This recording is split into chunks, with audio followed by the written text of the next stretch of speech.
یا موسیٰ. اللہ پاک جب سوال کر رہے ہیں ما تلک بیمینک یا موسیٰ قال ہی عصائی. ذرا مل کے کہہ دو, ادھر سے آواز کم آ رہی ہے, ذرا زور سے کہہ دو. ما تلک بیمینک یا موسیٰ, تیرے دائیں ہاتھ میں موسیٰ کیا ہے؟ مفسرین لکھتے ہیں لاٹھی تھی, اللہ شرف کلام دے رہے تھے. موسیٰ کلیم نے جواب کی آواز سنی, آواز اتنی میٹھی لگی, فوراً کہا اللہ آواز اتنی پیاری تو ذات کتنی پیاری ہوگی, مجھے اپنا دیدار دے دیجئے. جواب آیا لن ترانی, موسیٰ ہرگز دیدار نہیں کر سکتے. یا میرے اکابر کہتے ہیں رب جواب دے رہا ہے موسیٰ میرا دیدار کوئی بھی نہیں کر سکتا, میرا دیدار کر سکتا ہے تو وہ آمنہ کا لال ہی کر سکتا ہے.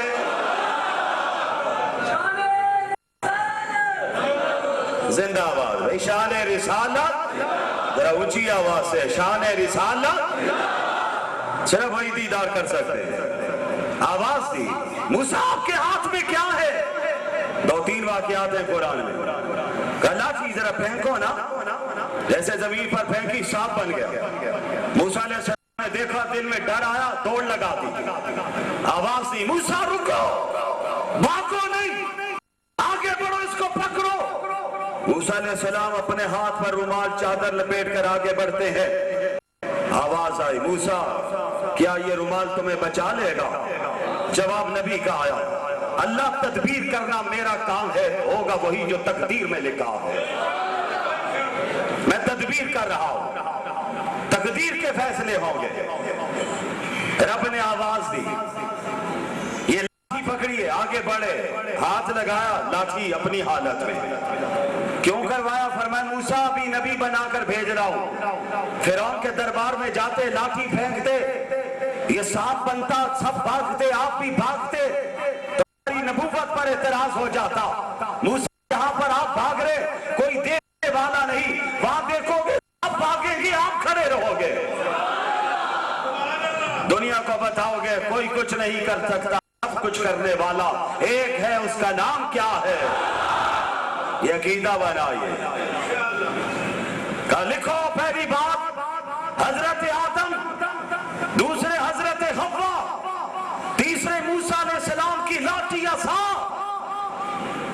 یہ آئے.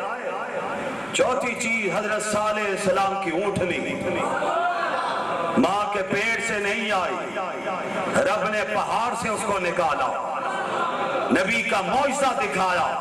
رب بتانا چاہتا ہے میں اگر چاہوں پہاڑ سے بھی اولاد دے سکتا ہوں, جانور پیدا کر سکتا ہوں.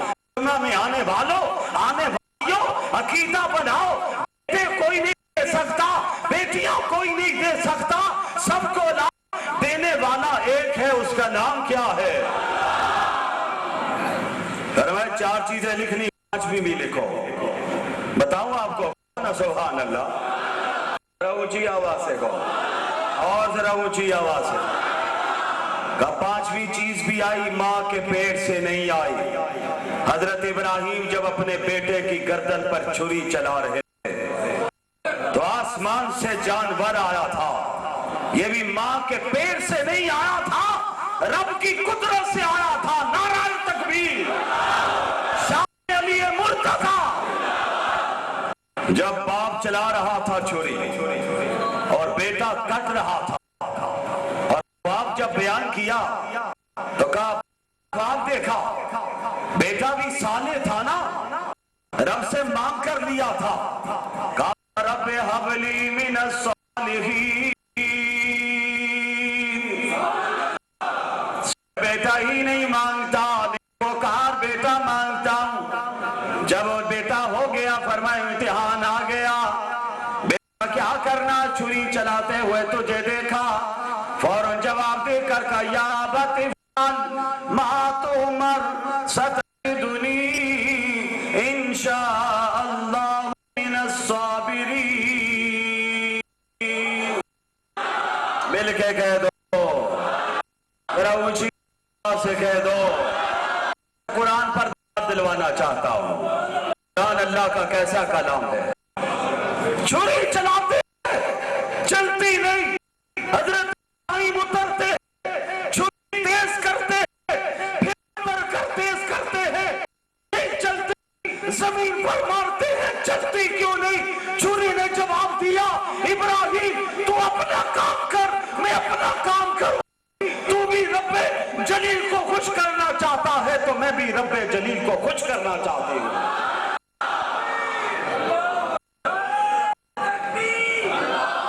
تو اپنا کام، چھری چلانا تیرا کام، آگے کاٹنا میرا کام نہیں، یہ رب کا کام ہے۔ جواب آگے 5 یاد رہیں گی نا بھائی؟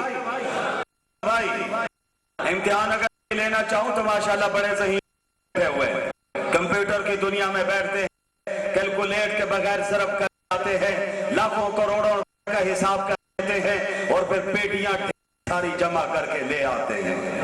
کہتے ہیں سبحان اللہ، اللہ سب کی بیٹیوں کو برکت نصیب فرمائے۔ مجھے پتہ نہیں تھا پیٹی کس کو کہتے ہیں، میں نے ایک تاجر سے پوچھا تو انہوں نے کہا جی پیٹی لاکھ کے نوٹ کو کہتے ہیں، جو لاکھ روپے سے پیٹی کہتے ہیں۔ اللہ سب کو پیٹیاں بنا دے۔ میرے ساتھیوں بھائیوں، آئیے ایک واقعہ اور سنا کے ایمان تازہ کروں۔ روم کے بادشاہ کا خط آیا ہے، دور حضرت عمر اور حضرت ابو بکر کا ہے، اور اس نے سوالات کیے ہیں۔ حضرت علی پاس بیٹھے ہوئے تھے، حضرت عمر غصے میں آ گئے، کہتے کیسے سوال کرتے ہیں، ہم کوئی قرآن کا مسئلہ پوچھیں عجیب سوال کرتے ہیں۔ حضرت ابو بکر نے کہا عمر ذرا انتظار کرو، سوال کرنا ان کا کام ہے اور جواب دینا علی کا کام ہے۔ علی جواب دیں گے۔ مسئلہ پوچھا، بتائیے ایک شخص اسے جنت کی خواہش نہیں، جنت جہنم کا خوف نہیں اور اللہ سے ڈرتا نہیں، اس شخص کے بارے میں آپ کیا کہیں گے؟ آپ سے نہیں پوچھنے لگا، فوراً فتویٰ چڑھ دیں۔ اور یاد رکھیے ہمارے ہاں چھوٹی بات ہو جائے فتوے چڑھ دیے جاتے ہیں۔ ایک بات بتا دوں، عالم مفتی کا ہے، صرف منبر پر بیٹھنے والا عالم بھی دے سکتا، ہاں کا مسئلہ پڑا ہوا ہے جواب دے سکتا ہے، لیکن کوئی فتویٰ پوچھے یہ حق کوئی دینے کا حق نہیں رکھتا۔ حق رکھے گا جو عالم باعمال ہو، اس نے آگے بڑھ کر علوم حاصل کیے ہوئے وہ فتویٰ دے سکتا ہے۔ آج مجالس لگی ہوتی ہے، یہ بھی ایک بات ہم بیٹھے ہوتے ہیں، سوال کیا جا رہا ہوتا ہے، جواب کو دے رہا ہوتا ہے، اس وقت میں دے رہا ہوتا ہے، ہمارے کیسے کیسے مفتی موجود، کہہ دو سبحان اللہ، کا حق ہے جواب دے، ہر حق نہیں کہ کا جواب دے۔